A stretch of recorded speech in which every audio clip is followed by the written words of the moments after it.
नमस्कार विद्यार्थी। Last class में हमने श्वसन तंत्र के अंतर्गत कंठ और ट्रेकिया इन दोनों का अध्ययन किया था हमने।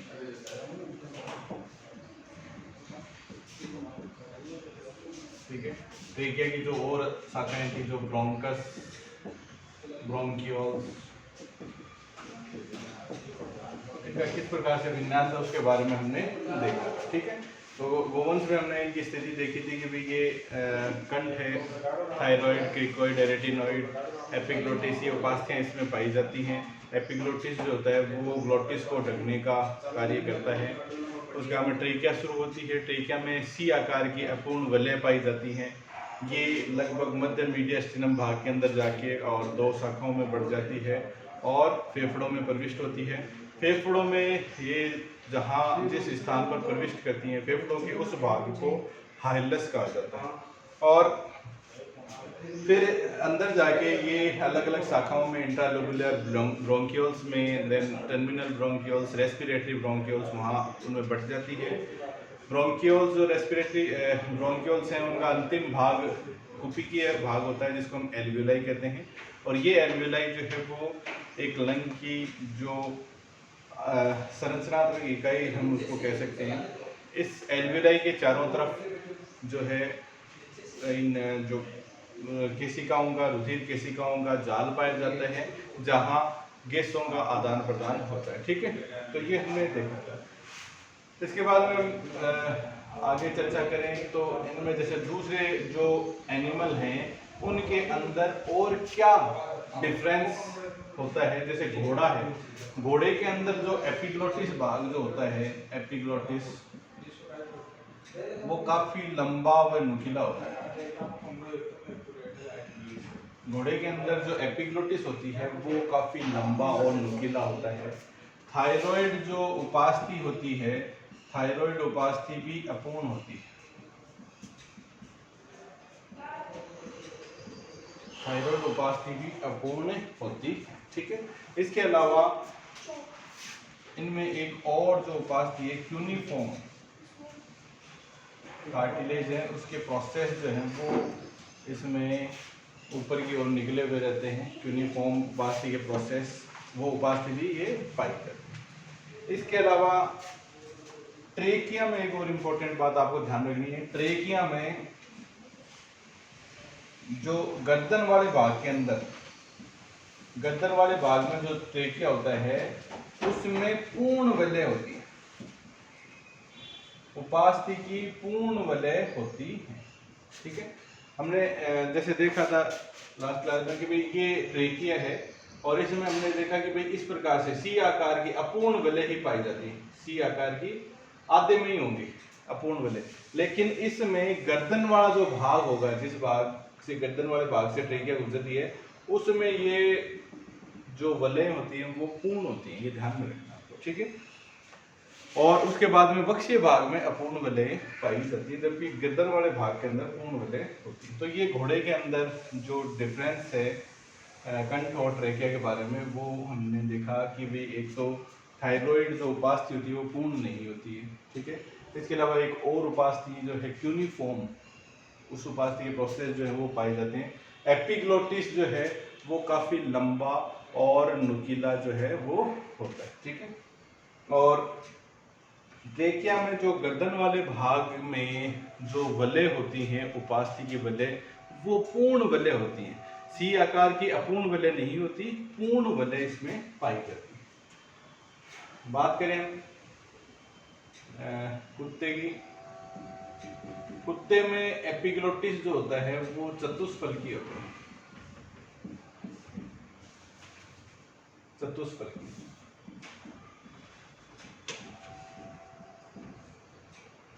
चौकोर होगा।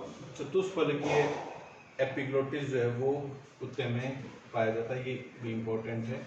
कौन से प्राणी में एपिग्लोटिस जो है वो चतुष्फलकीय होता है, किस में है? कुत्ते के अंदर। ठीक है, इसके अलावा ये क्यूनिफॉर्म जो उपास्थि है वो भी इसमें पाई जाती है। क्यूनिफॉर्म उपास्थि ये उपस्थित होती है। ठीक है, और ट्रेकिया में भी वो सी आकार की अपूर्ण वलय इसमें पाई जाती है। कोई ज़रूरत नहीं। इसमें ये ध्यान रखना आपको एक तो इम्पोर्टेंट कि कुत्ते में एपिग्लोटिस जो होती है वो अपूर्ण होती है, ठीक है। सॉरी, एपिग्लोटिस जो होती है वो चतुष्फलकीय होती है, चौकोर होती है, ये ध्यान रखना है। क्यूनिफॉर्म उपास्थि उपस्थित होती है और ट्रेकिया में जो है अपूर्ण वलय ही पाई जाती है, जैसे गाय में पाई जाती है वैसे अपूर्ण वलय ही होती है।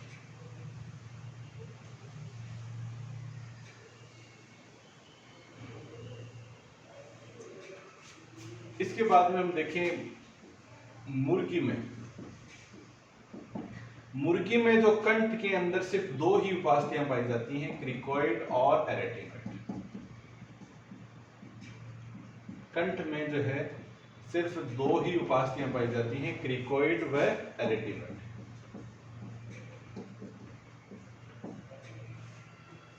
दो ही उपास्थियां मिलती हैं, क्रिकोइड और एरेटिनोइड। अब एक और इम्पोर्टेंट, जो मोस्ट इम्पोर्टेंट कई बार पूछा गया है, एक वर्ड आता है सिरिंक्स। और जो प्राणी है उनके अंदर जो ध्वनि उत्पादक अंग होता है वो क्या होता है, कंठ।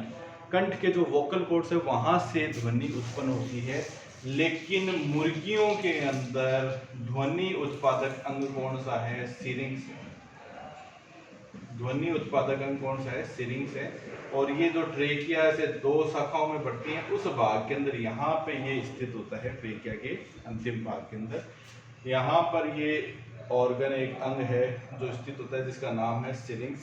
और मुर्गियों में या पक्षियों में हम कहें, पक्षियों में ध्वनि उत्पादन का जो कार्य करता है वो किसके द्वारा किया जाता है, सिरिंक्स के द्वारा किया जाता है।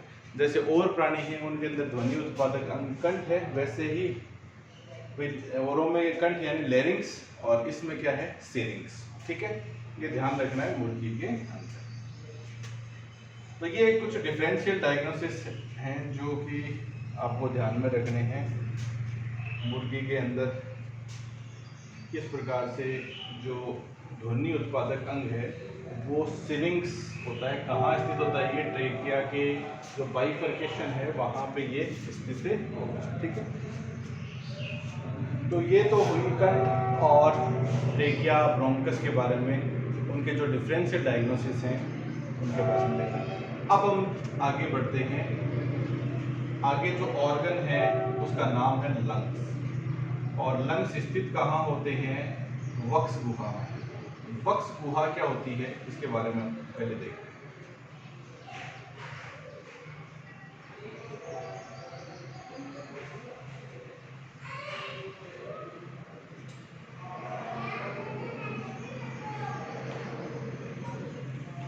ये वक्ष गुहा है। वक्ष गुहा की जो छत है उसका निर्माण किसके द्वारा किया जाता है, वक्षीय कशेरुकाओं के द्वारा। जो थोरेसिक वर्टिब्रा होती हैं उनके द्वारा इसकी छत का निर्माण किया जाता है। इसकी पार्श्व दीवारों में क्या होते हैं, मांसपेशियां और क्या होंगी, पसलियां। इस प्रकार से क्या स्थित होती हैं, पसलियां स्थित होती हैं।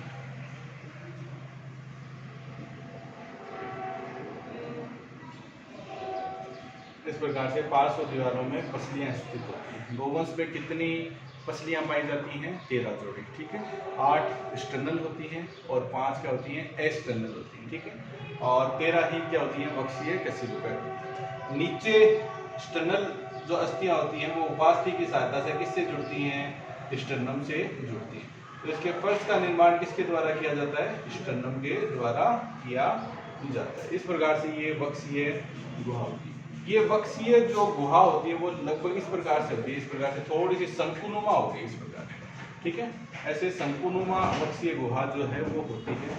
इसकी पश्च जो दिशा है, पश्च जो भित्ति गए हैं हम, उस पश्च भित्ति का निर्माण इस प्रकार से गुंबदाकार डायफ्राम के द्वारा, इसके पश्च भाग का निर्माण जो है वो डायफ्राम के द्वारा ये आवृत है, ठीक है। तो ये वक्ष गुहा है, थोरेसिक कैविटी। ये अगर हम साइज में देखें तो सबसे बड़ी तो होगी उदर गुहा, उसके बाद में सेकंड नंबर की यही गुहा होती है, वक्ष गुहा। इसके अंदर जो है फेफड़े और साथ ही साथ जो आपके ये हार्ट है वो स्थित इसके अंदर होता है, ठीक है। और ये त्रिकोणाकार गुहा है, शंकुनुमा गुहा कह सकते हैं, ठीक है, जिसका आधार भाग पीछे की ओर होता है, आगे की तरफ ये थोड़ी सक्रिय होती है। इसकी छत का निर्माण किसके द्वारा किया जाता है? वक्षीय कशेरुकाओं के द्वारा, थोरेसिक वर्टिब्रा के द्वारा किया जाता है। पार्श्व जो दीवारें हैं, पार्श्व दीवारें, उनका निर्माण जो है वो पसलियों के और मांसपेशियों के द्वारा किया जाता है, और जो इसके फर्श का निर्माण है वो स्टर्नम के द्वारा इसके फर्श का निर्माण किया जाता है। पीछे की ओर जो है, पीछे की ओर डायफ्राम होता है, जो गुंबदाकार एक भित्तिनुमा संरचना होती है, डायफ्राम है, जिसके जो इसकी पश्च भित्ति का निर्माण करता है, पीछे की तरफ से ये आवृत रखता है, ठीक है। तो ये वक्ष गुहा, थोरेसिक कैविटी हो गई वक्ष गुहा। इसमें जो ऑर्गन्स स्थित हैं, एक तो अपने लंग्स हैं जिसके बारे में भी पढ़ेंगे, और एक हार्ट भी इसमें स्थित होती है। अब हमने उदर गुहा के बारे में देखा था। उदर गुहा को जैसे एक सीरस झिल्ली उसको घेरे हुए रहती है जिसका नाम है पेरिटोनियम, उसी प्रकार से वक्ष गुहा के चारों तरफ भी एक सीरस झिल्ली, जो मेसोथेलियल कोशिकाओं की बनी हुई एक सीरस झिल्ली होती है वक्ष गुहा के चारों ओर। उस सीरस झिल्ली का नाम है यहाँ पे प्लूरा। क्या नाम है? प्लूरा। उस सीरस झिल्ली को हम क्या बोलते हैं? प्लूरा कहते हैं। एक सीरस झिल्ली जो इसको वक्ष गुहा को घेरे रहते हैं उसे प्लूरा कहा जाता है। ये प्लूरा दो परतों में होती है। बाह्य जो परत होती है, इसकी दो परतें हैं। बाह्य परत को हम क्या कहते हैं? Parietal pleura, parietal pleura. और जो आंतरिक है, आंतरिक परत है जो कि अंदर की दिशा में होगी, जो विसरल ऑर्गन्स की तरफ होगी, उसको हम क्या बोल देंगे? Visceral pleura. बाह्य परत पैराइटल प्लूरा, आंतरिक परत विसरल प्लूरा। ठीक है, ये प्लूरा दो भित्तियों में होती है। इन दोनों भित्तियों के मध्य प्लूरल स्पेस होता है। इन दोनों भित्तियों के मध्य जो है प्लूरल स्पेस होता है, और इस प्लूरल स्पेस के अंदर द्रव पदार्थ भरा रहता है। ये द्रव जो है वो, ये द्रव पदार्थ जो है ये जब लंग्स फूलते हैं, वापस कंप्रेस होते हैं, तो उस दौरान लंग्स के चारों ओर ये भित्ति और ये चिकना जो प्लूरल फ्लूइड भरा रहता है, ये उसको घर्षण से, दोनों भित्तियों के बीच जो घर्षण ना हो उससे इसको बचाने का कार्य करता है। ठीक है, तो प्लूरा सीरस झिल्ली है, यह चारों तरफ से इसको वक्ष गुहा को चारों तरफ से आवृत रखती है, चारों तरफ पाई जाती है। मेसोथेलियल कोशिकाओं की बनी हुई सीरस झिल्ली है, जिसे प्लूरा कहते हैं। इसकी दो परतें होती हैं, विसरल प्लूरा और पैराइटल प्लूरा। विसरल प्लूरा जो कि अंगों के चारों ओर होगी, जैसे आपके लंग्स के ऊपर जो चिपकी हुई रहेगी, लंग्स के साथ में बनी रहती है। और पैराइटल प्लूरा ये बाहर की ओर होती है। ठीक है, पैराइटल प्लूरा और विसरल प्लूरा के बीच का जो स्थान होता है उसको हम क्या बोलते हैं? प्लूरल स्पेस कहते हैं। और उस प्लूरल स्पेस के अंदर द्रव पदार्थ भरा रहता है, और वो द्रव पदार्थ जब लंग्स फूलेंगे और वापस कंप्रेस होंगे तो उस दौरान इसको घर्षण की क्रिया से बचाने का ये कार्य करता है। ठीक है, तो जैसे ये लंग्स हैं, इनके एक तो भित्ति के बिल्कुल ऊपर होगी जिसको हम विसरल प्लूरा कहते हैं, उसको तो हम क्या कहेंगे? Visceral pleura. ये जो इसके बिल्कुल चिपकी हुई रहेगी। ठीक है, और एक होती है थोड़ी ऊपर होती है, इसको हम पैराइटल प्लूरा कहते हैं। और ये पैराइटल प्लूरा बाहर की तरफ चिपकी हुई रहती है, बाहर की तरफ जैसे पीछे की ओर डायफ्राम से साथ सटी रहती है, साइड में जो है पसलियों के साथ में सटी रहती है। ठीक है, और नीचे की ओर स्टर्नम के साथ में सटी हुई रहती है। पसलियों के साथ में सटी हुई रहेगी उसको हम कोस्टल प्लूरा कहते हैं। डायफ्राम की तरफ सटी रहेगी उसको डायफ्रामेटिक प्लूरा कहते हैं। स्टर्नम की तरफ जो सटी हुई रहेगी उसको स्टर्नल प्लूरा। ये पैराइटल प्लूरा के ही उपनाम हो गए, जहां जिस भाग में वो पाई जाती है उसके हिसाब से। ये तो होगी विसरल प्लूरा, और ये हो गई पैराइटल प्लूरा। और इन दोनों के मध्य ये जो प्लूरल स्पेस है, यहाँ पे जो द्रव पदार्थ भरा रहता है, पैराइटल जो स्पेस है उसके अंदर जो द्रव पदार्थ पैराइटल फ्लूइड है वो भरा रहता है, और जब ये लंग्स फूलेंगे तब ये इसको घर्षण की क्रिया से बचाने का कार्य करता है, उसको स्पेस प्रदान करने का कार्य करता है। ठीक है, तो ये तो होगी इसकी जो झिल्ली के बारे में चर्चा। अब ये जो झिल्ली है इन दो लंग्स के चारों ओर रहती है, बाकी बीच में जो स्थान होता है उसको हम मीडियास्टिनम स्पेस कहते हैं। जो दोनों लंग्स के बीच का स्थान होगा उसको मीडियास्टिनम स्पेस कहा जाता है। इसके लिए हम जैसे डोर्सोवेंट्रल व्यू इसका देखें, जैसे ये लंग्स हो गए, ये दायां लंग्स हो गया, ये बायां लंग्स हो गया। ठीक है, और ये इनकी प्लूरा हो गई। ये प्लूरा जो है इस भाग के अंदर इस प्रकार से, ये जो बीच वाला भाग है इस बीच वाले भाग को हम क्या बोलते हैं, मीडियास्टिनम स्पेसेस कहते हैं। मीडियास्टिनम स्थान, इसको मीडियास्टिनम स्थान कहा जाता है। और ये इसके स्थिति के आधार पे हमने इसको अग्र मीडियास्टिनम, मध्य मीडियास्टिनम और पश्च मीडियास्टिनम भाग में बांट देते हैं। तो दोनों जो लंग्स के मध्य का जो स्थान होता है उसको हम मीडियास्टिनम स्पेस कहते हैं। और इसमें जो प्लूरा होती है उसकी भी दोहरी परत जो है, प्लूरा की दोहरी परत जो उसकी पाई जाती है। ठीक है, इसको हम अग्र, मध्य और पश्च भागों में बांट देते हैं। इस मीडियास्टिनम स्पेस से होकर कई चीजें जैसे गुजरती हैं, जैसे इसी से ही होकर आगे से क्या आ रही है, ट्रेकिया, और ये मध्य मीडियास्टिनम में बट आके और ये दो ब्रोंकस में से डिवाइड हो रही है इस प्रकार से। तो यहाँ एक तो क्या है, ट्रेकिया होगी। इसके अलावा मध्य मीडियास्टिनम जो भाग है, ये मध्य वाला मीडियास्टिनम भाग है, ये अग्र वाला है, और ये पश्च मीडियास्टिनम भाग। मध्य मीडियास्टिनम भाग के अंदर क्या स्थित होता है, हृदय स्थित होता है, हार्ट यहीं स्थित होता है। इन दोनों जो लंग्स हैं, ये फेफड़े हैं, दोनों फेफड़ों के मध्य मीडियास्टिनम भाग के अंदर ये हृदय स्थित होता है। अग्र मीडियास्टिनम भाग में क्या क्या आ रही है, जैसे ट्रेकिया आ रही है, ट्रेकिया के साथ ही साथ क्या आ रही है, ग्रसिका, इसोफेगस आ रही है। इसके अलावा आगे से जो महाशिरा आ रही है, इसके अलावा जो हार्ट को आने वाली तंत्रिका है जिसको हम कार्डियक तंत्रिका कहते हैं, कार्डियक तंत्रिका है। इसके अलावा फ्रेनिक तंत्रिका है जो डायफ्राम को जाएगी, फ्रेनिक तंत्रिका ये होती है। ठीक है, तो ये मीडियास्टिनम स्पेस जो एक स्थान है जिससे होकर विभिन्न प्रकार की संरचनाएं गुजरती हैं। ऐसे ही मध्य मीडियास्टिनम भाग के अंदर हार्ट हो गया, ट्रेकिया का बाइफर्केशन इसी भाग के अंदर होता है, ट्रेकिया का द्विभाजन। इसके अलावा इसी से ही होकर क्या गुजर रही है, आपकी ग्रसिका गुजर रही है, इसी से ही होकर फ्रेनिक तंत्रिका गुजर रही है।